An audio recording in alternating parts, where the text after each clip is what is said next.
Hi and welcome to this week's Woohoo Wednesday. I am Rachael Thompson Phillips, the creator of the BEYOU Oracle Cards and also of the Sacred Oracle online program.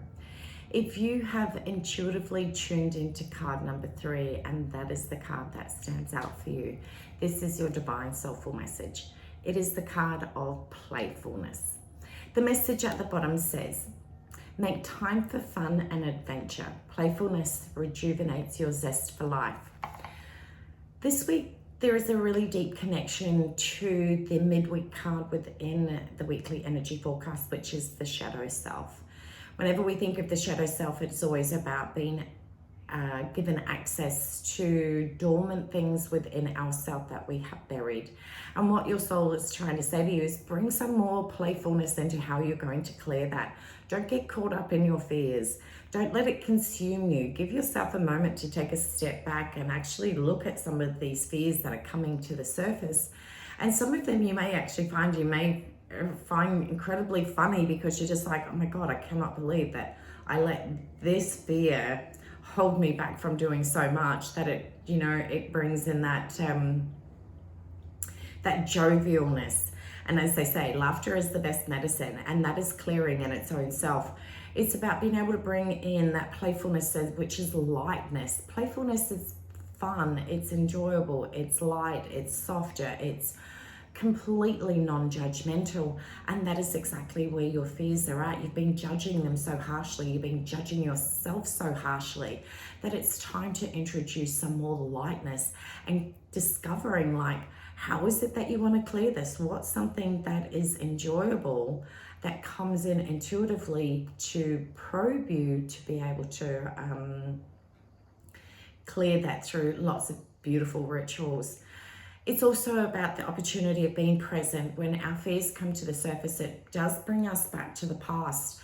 Now, the important thing is when we're reviewing the past, it's important to be able to look at it from a completely objective perspective, which is, what is my lesson and what needs to be cleared so that I can stay in that space of commitment to the version of self that I am. Yet, a lot of the times when people look at their past, they get brought immediately back to that version of self. Now, you are not that version of self anymore. You have evolved so far, and now your soul is saying it's time to clear this stuff. You don't need this anymore. So review it from the perspective of the version of self that you are now. You have gained so much wisdom. You have learned so much along the way. You also are starting to get a clearer understanding of who you are. So therefore you can have an opportunity when you look back, you can go, I remember being that version of self.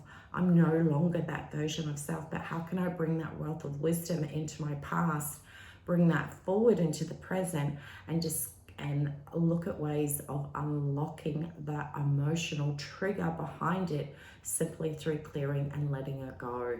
It's time, healing.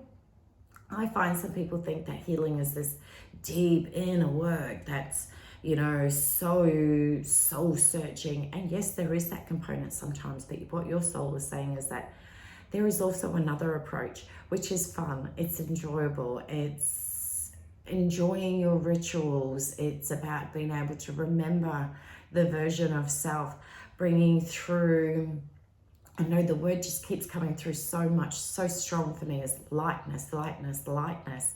When I think of lightness, it's about being able to bring the lightness into those darkened areas, and therefore being able to extract away the trauma and the old wounds there, and then therefore transmuting those darkness into the light and making it stronger, and then recalibrating those parts of self, because when we have old wounds, they become separated from self. So the moment that you can transform the energy, then transmute it back into the lightness and bring it back together to center of self, it's no longer disconnected anymore. You start to vibrate at a stronger, more higher frequency, because there's more parts of self that are now working together and as a unison. So I wish you an incredibly amazing week ahead. Feel free to leave me a comment below and let me know how this resonates with you. Otherwise, take care, much love, and I'll see you again next week.